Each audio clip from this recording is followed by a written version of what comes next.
नमः शिवाय। भाद्रपद पूर्णिमा व्रत की कथा।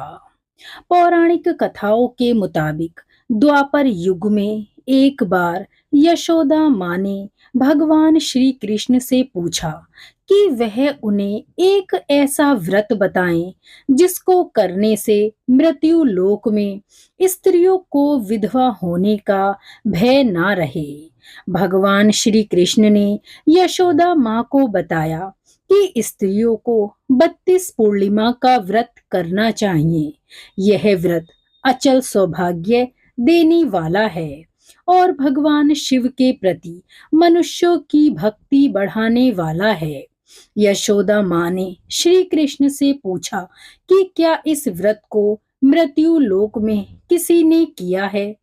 तब माँ यशोदा के कहने पर भगवान श्री कृष्ण ने भाद्रपद पूर्णिमा और सभी पूर्णिमाओं व्रत की यह कथा उन्हें सुनाई। इस पर भगवान ने बताया कि कार्तिका नाम की नगरी थी। वहां चंद्रहास नामक एक राजा राज करता था। उसी नगरी में धनेश्वर नाम के ब्राह्मण की पत्नी रूपवती थी। दोनों एक दूसरे से बेहद प्रेम करते थे और उस नगरी में बहुत प्रेम से रहते थे। घर में किसी चीज की कमी नहीं थी, लेकिन संतान ना होने के कारण वह अक्सर दुखी रहा करते थे। एक दिन एक योगी उस नगरी में आया। वह नगर से सभी घरों से भिक्षा लेता था, लेकिन रूपवती के घर से भिक्षा नहीं लेता था। एक दिन दुखी होकर धनेश्वर योगी से भिक्षा न लेने का कारण पूछ बैठा। इस पर योगी ने कहा कि निसंतान के घर की भीख पतिथों के अन्न के समान होती है और जो पतिथों का अन्न ग्रहण करता है वह भी पतित हो जाता है। इसीलिए पतित हो जाने के भय से उनके घर से वह भिक्षा नहीं लेता।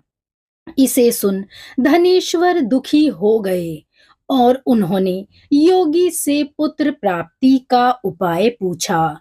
इस पर योगी ने मां चंडी की उपासना करने की सलाह दी। धनेश्वर देवी चंडी की उपासना करने के लिए वन में चला गया। मां चंडी ने धनेश्वर की भक्ति से प्रसन्न होकर 16वें दिन उसे दर्शन दिया।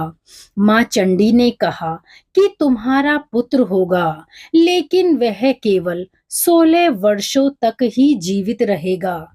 यदि वह स्त्री और पुरुष 32 पूर्णिमाओं का व्रत करेंगे तो वह दीर्घ आयु को प्राप्त हो जाएगा। मां चंडी ने एक आम के वृक्ष पर चढ़कर फल तोड़कर उसे पत्नी को खिलाने को कहा। मां चंडी ने कहा कि तुम्हारी पत्नी स्नान कर शंकर भगवान का ध्यान कर फल को खा ले तो भगवान शिव की कृपा से वह गर्भवती हो जाएगी। और धनेश्वर ने फिर ऐसा ही किया। इस उपाय को करने से धनेश्वर को पुत्र की प्राप्ति हुई तथा 32 पूर्णिमा का व्रत करने से पुत्र को दीर्घ आयु भी मिली। इस प्रकार जो भी मनुष्य इस पूर्णिमा की कथा को पढ़ता है, सुनता है और सुनाता है, उसकी संतान की लंबी आयु होती है और उसके घर में लक्ष्मी जी निवास करती हैं। बोलिए पूर्णिमा व्रत की जय। जय श्री हरि।